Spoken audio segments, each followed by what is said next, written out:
के सारे रिश्तों को भैया मुझे दिल ने अलग ऐसे अपार्टमेंट जोड़ा। चाहिए। ये मेरा घर है, यहाँ मेरे असूल चलते हैं। ये जो तुम्हारी फरमाइश है ना, ये मैं किसी कीमत पर पूरी नहीं होने दूंगा।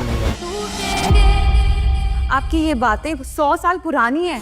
आपको अपनी सोच बदलनी क्या पड़ेगी। खामोश। मैं सोच रहा था कि कितने दिनों से तुम अपने घर नहीं गई हो। क्या? मेरी जिंदगी में मेरे भाइयों को मुझसे कोई अलग नहीं कर सकता। तो मैं अपनी ज़िंदगी में बहुत खुश हूँ। मुझे किसी की ज़रूरत नहीं है। शुएब की चाल तो कामयाब हो जाती है क्योंकि वो बड़े भैया और फरी को लड़वा देता है, लेकिन उसको बाद बाद में ये ख्याल आता है कि फरी काफ़ी दिनों से अपने बहन भाइयों से नहीं मिली। तो वो फरी से कहता है कि तुमने अब काफ़ी देर हो गई, तुम अपने भैया के घर नहीं गई और अपने बहन भाइयों से नहीं मिली। फरी को भी अपने बहन भाई की याद आ रही होती है, लेकिन वो शुएब के सामने ज़ाहिर नहीं करती। वो कहती है कि नहीं, मैं अपने घर में ही ठीक हूँ और मैंने किसी से मिलने नहीं जाना। शुएब को ये चीज़ सताने लगती है। और दूसरी तरफ अलमीर और मिशाल बड़े भैया के आगे खड़े हो जाते हैं और कहते हैं कि पहले अलमीर आता है और वो बड़े भैया से कहता है कि भैया मैं आप अलग अपार्टमेंट में रहना चाहता हूँ। तो भैया कहते हैं कि ये कभी मेरी ज़िंदगी में तो ये मुमकिन नहीं है, मैं तुम्हें कभी भी अलग अपार्टमेंट नहीं लेके दूंगा।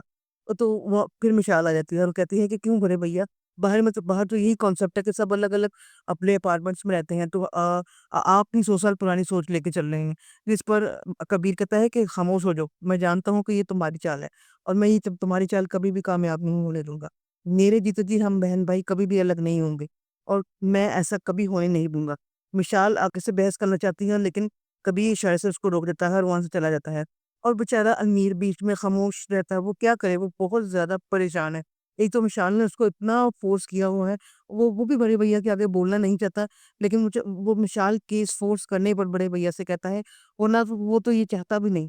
वो खामोश बेचारा इन दोनों के मुँह तकता रहता है, वो अब बड़े भैया के आगे बोल भी नहीं सकता। अब वानिया ये देखकर बहुत ज़्यादा मुस्कुराती है और हँसती है। वो क्योंकि वो चाहती थी जैसे फरी कभी भैया के सामने आके बोली थी, ऐसे ही अलमीर और मिशाल भी वो बड़े भैया के सामने अपनी डिमांड रखें और वो इस चीज़ को बहुत ज़्यादा एन्जॉय करती है।